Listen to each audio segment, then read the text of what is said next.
Hi foodies. ఇప్పుడు pudding చేసుకుందామా? వచ్చేయండి. ముందుగా ఒక పావు కిలో బియ్యం నూకండి. బియ్యం నూక ఉప్మా చేసుకుంటాం కదా, అదే నూక. గోల్డెన్ బ్రౌన్ కలర్ వచ్చే వరకు ఫ్రై చేసుకొని పక్కన పెట్టుకుందామండి. స్టవ్ వెలిగించి పాన్ పెట్టి 2 టేబుల్ స్పూన్ ఆయిల్ వేసుకొని అందులో 2 టేబుల్ స్పూన్ జీలకర్ర, 2 టేబుల్ స్పూన్ ఆవాలు లైట్ గా ఫ్రై చేసుకొని అందులో మన బియ్యం కొలత ఎంత ఉందో దానికి డబల్ వాటర్ వేసుకొని మరిగించుకొని ఆ మరిగిన దాంట్లో ఈ నూక వేసుకొని కలిపేసుకుందామండి. సేమ్ ఉప్మా ఎట్లా చేస్తామో అలాగే చేసుకుందామండి. అది బాగా మరిగేంత వరకు దగ్గర పడేలా చూసి స్టవ్ మీద మూత పెట్టి మగ్గనిద్దాం. బాగా కుక్ అవుద్దండి. దగ్గర పడిన తర్వాత స్టవ్ ఆఫ్ చేసేసి పక్కన పెట్టండి.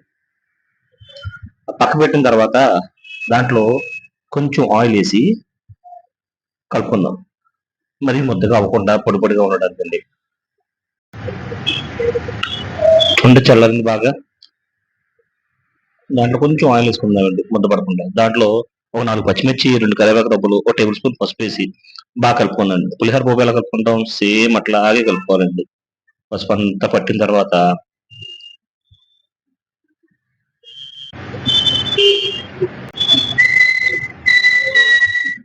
పసుపు పట్టి కలిపిస్తే సరిపోయిందండి.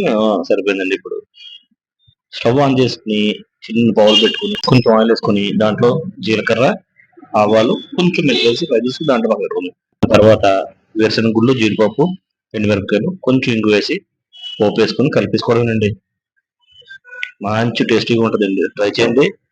సబ్స్క్రైబ్ చేయడం మర్చిపోద్దండి. Thanks for watching.